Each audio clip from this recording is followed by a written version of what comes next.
or what's that liquor that they talk about, Hennessy or vodka, you know, and grain whiskey. You know, it was Africans who did all the damn labor. And the cracker would come and stamp his name on it. The African would make something, lubricating apparatus for locomotive, cotton gin systems, more efficient processes, architectural, agricultural, even early technological devices. Africans were doing the work. We were the laborers. We didn't just pick cotton. We were engaged in all forms of industrial labor. And when you do work, you know, you come up with innovations. That's just how humans are. When we work, we come up with ways to make things easier. That's just a part of our nature. That's how we evolved, innovating. But a black man, there were centuries when a black man and a black woman could not secure a patent, could not apply for a copyright, could not go to court to have their interests or have their views represented in a court of law, especially against a white person. So Africans, we have almost 300 years of creation, innovation, and invention that was not accounted for, that we didn't get credit for. So when you say this is the first black, you more than likely than not, there's some beautiful brother, some beautiful sister buried in a mass grave that lived a life of misery that ain't getting the credit they do. And there are millions of African descendants who ain't getting the money from those patents. And don't even give me it, it's even beyond our physical labor. Now our DNA and biology. You know, the HeLa cells of Henrietta Lacks. So I feel squeamish when we in the streets doing the Holy Ghost dance over the first black, the only black. We can at least start saying the first black that has been acknowledged. That's what the gay folks do. See, the LGBTQ movement, they've gotten enough from us. You know, they took a lot from the civil rights movement. I ain't mad at them for doing it. If I saw some population, non-black, population of people making some progress, making some headway against imperialism, and I see they got some methodologies we don't have, I would adopt those methodologies. I don't get mad at that. I'm not going to reinvent the wheel.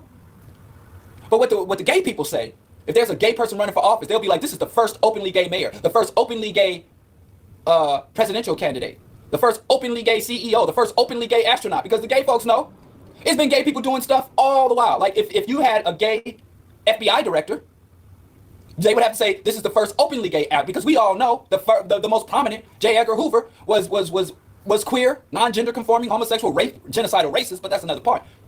So they say first openly gay. They don't just say first gay, because that gives acknowledgement to all the non-gender conforming LGBTQAI people that were in office that either didn't want to or weren't allowed to be openly who they were. So at least when we say the first black woman, the first black man to do this or that, say the first known or the first acknowledged black man or black woman to do this or that. So we at least leave the door open for archaeologists, researchers, historians to go and get the facts and say, nah, you weren't the first. And it doesn't have to be an antagonistic thing. If I go and do anything first, I'm going to be like, I'm sure I'm not the first. And here's another, that's one aspect. I'd be like, I'm the first known. I'm the first acknowledged.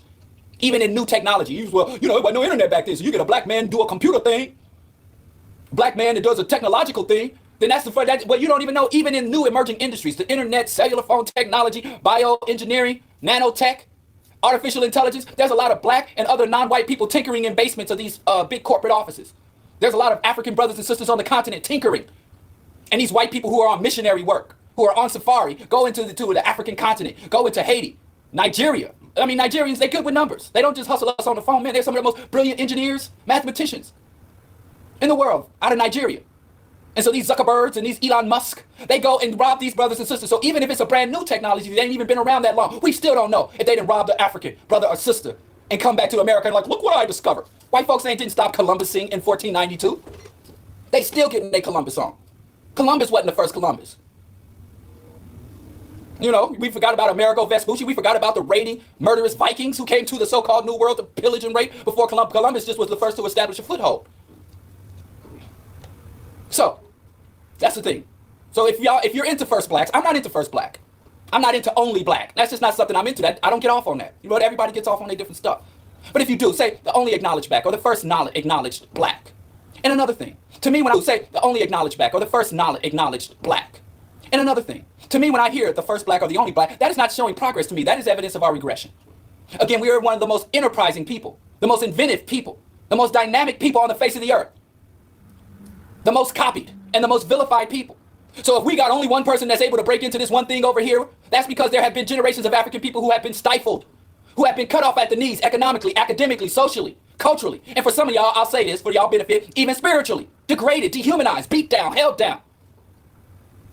So to me, the only black and first black is evidence of our regression, of our oppression, not of our progress.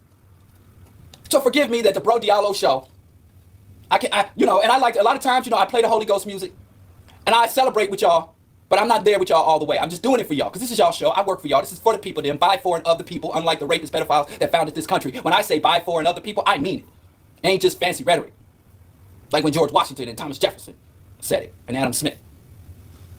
So forgive me that I can't dance in the streets with y'all, black folks. And speaking of black folks, who's black? Who's nice? Who's whack? F that. Who is black? Who ain't black? Well, according to Fat Joe,